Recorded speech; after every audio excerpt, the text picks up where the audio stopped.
Welcome back. If you're just joining us, you're watching the news at 10 on Channels Television, reaching you live from Lagos. A quick reminder of our top stories now.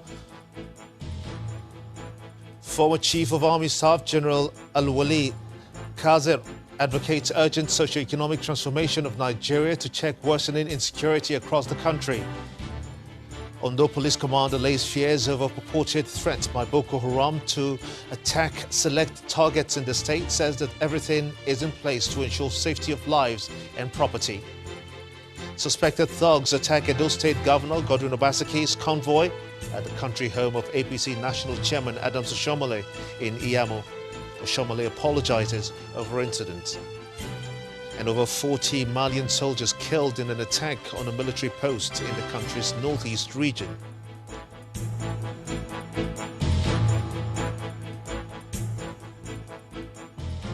For more information on our top stories and others, please visit our website, it's channelstv.com. youtube.com/channelsweb has videos of our shows.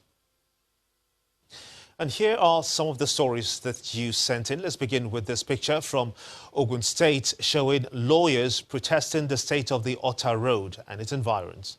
The protesters lament the trouble commuters in the area go through and are calling on the state government to intervene. Still in Ogun State is this image of a dilapidated bridge by a gas plant bus stop. Our eyewitness reporter says that the bridge, and only link road, is being washed away by erosion. He's asking the state government to do something about it, and quickly too. This last photo shows the flooded street at Jankara Market in Lagos Island. Our eyewitness reporter says that the water has been on the streets for more than a month now. He's calling on the state government to help prevent a disease outbreak, as business, he says, in the area is now at a standstill. We do sincerely thank you for sending in this report, and we're looking forward to telling more of your stories and helping happenings, of course, around you. President Muhammadu Buhari today began his private visit to London after successfully performing the Lesser Hajj and attending a 3-day future investment initiative in Riyadh, Saudi Arabia, from October the 29th to 31st. The president also held bilateral talks with King Salman, during which both leaders committed to deeper partnership, especially in the areas of oil and gas, for the development of both countries. In a different meeting with the Saudi Crown Prince, President Muhammadu Buhari, both leaders agreed to the establishment of the Nigeria-Saudi Council aimed at promoting investment and enhancing relations between both countries.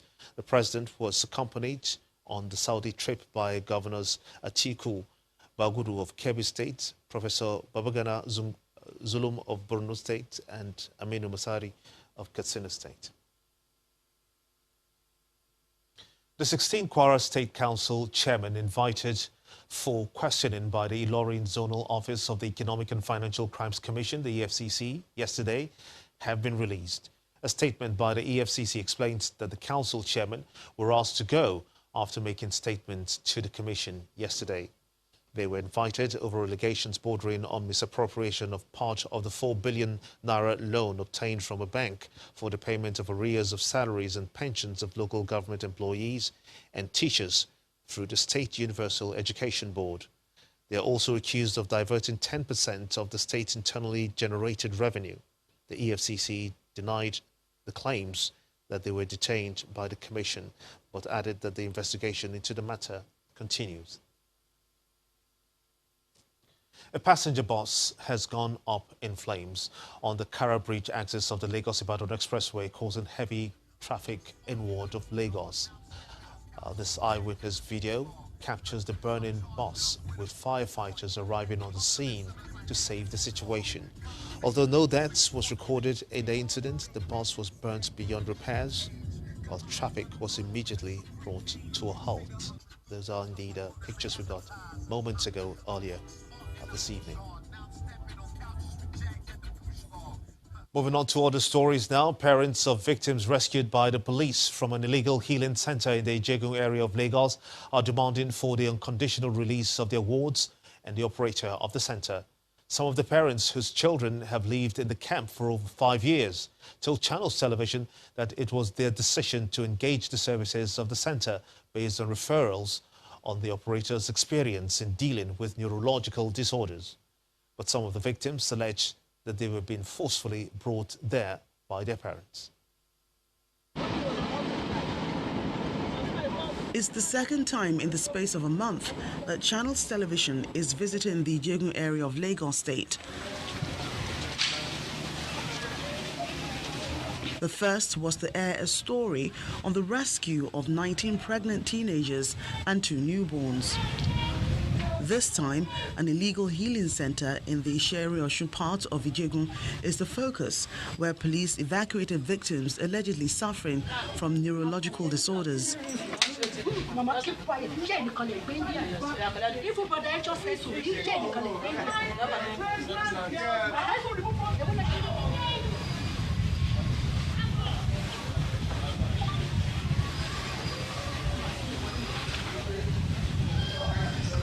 Further investigation reveals that 6 out of those initially rescued are inmates of the center, while others are church members.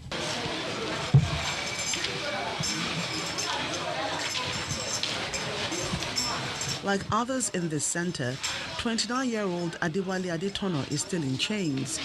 He alleges that he was forcefully committed to the center by his mother after his sudden return from Cairo, Egypt, where he was studying an engineering course, a claim his mother denies. The only thing I'm trying to say is that since we are here, I think everything is already settled. Everybody, yeah, sure.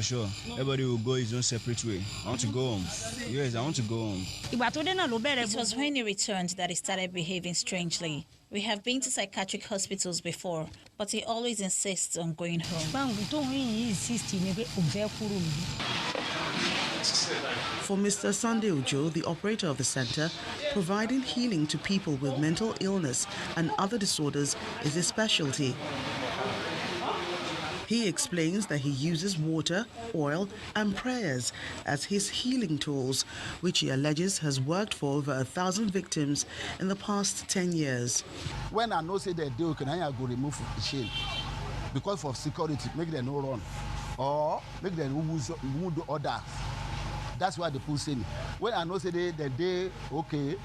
Some day go this year, some day, but when I day okay, they know they get problem. I'm surprised you have become a police because I know say I don't do bad. But restoration doesn't come that easy, as the victims are restrained for about 6 months when they are first brought in, like these inmates.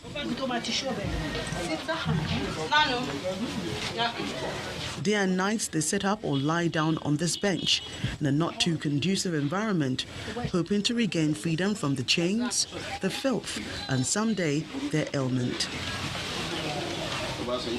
Some of the parents recount their experience in seeking solutions for their wards before eventually coming to the center. I'm seeing a lot of results. I don't see anything wrong. I know what is good for him. The man is just doing a honest work, but whatever that has transpired, at least the siege on him is just too much. And they should allow the man to operate. The parents, we came to the police station yesterday and we consented to the police that we brought those children, and it is our consent that our children should be here. But police authorities in the Isheri-Osun division insist that the law must take its course, as no one is allowed under the law to have such a facility. All the victims, without exception, have been taken to safe centers from where they will be transported to government-approved health facilities to get requisite medical attention.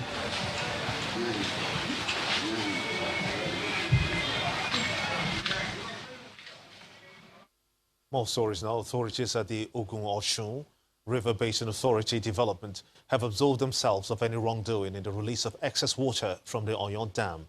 The managing director, Mr. Femi Odumosun, blames residents of the communities along the Ogun-Lagos border for uncontrolled property development along the floodplains. Some parts of Lagos and Ogun State have experienced massive flooding allegedly caused by the release of the water from the dam.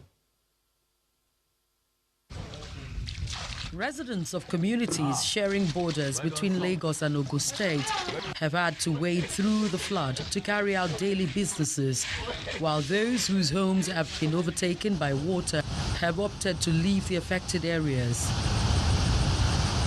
They blame the flood on the release of water from Oyon Dam, located in Abeokuta North Local Government Area of Ogun State. Up till now, Ogun-Osun River Basin Development Authority, they are not managing the dam properly.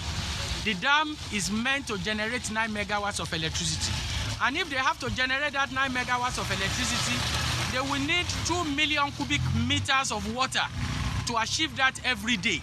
Now they are not generating any electricity. They kept those 2 million cubic meters of water behind the spillways.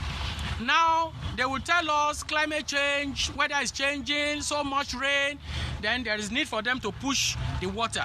The water that they should have used to power the turbines, these are the water you see here.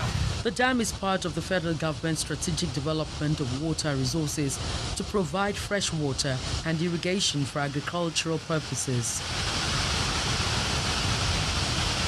The 270 cubic meter capacity dam is constructed also to control water flow along the Onyo River downstream with 4 radial gates for water and flood control.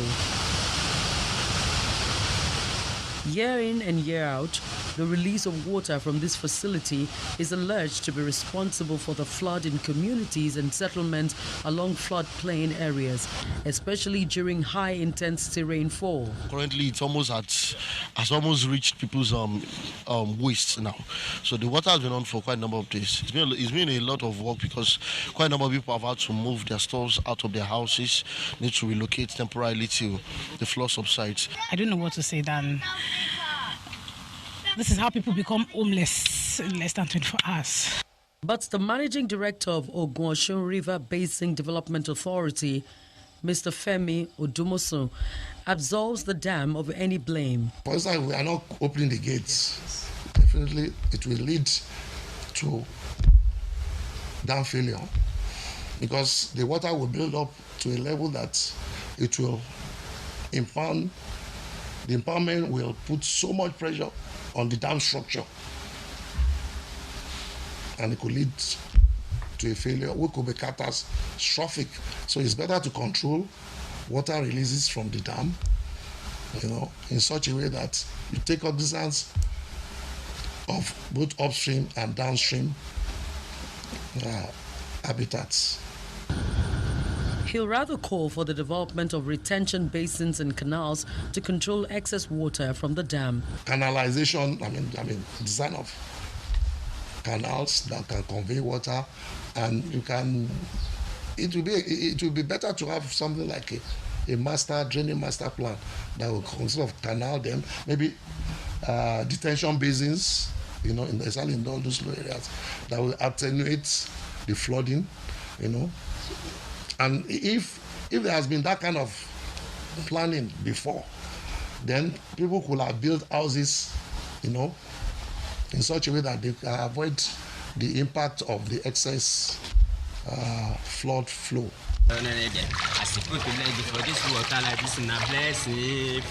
All that the people want is for the water to go away, while demanding that the government implement plans to stop another cycle of disaster before the next rainy season. Dire situation it is indeed. When the News at 10 returns, African Development Bank to intensify efforts towards regional integration to ensure success of the Africa Continental Free Trade Agreement, the AfCFTA. That's on Business News. Stay with us.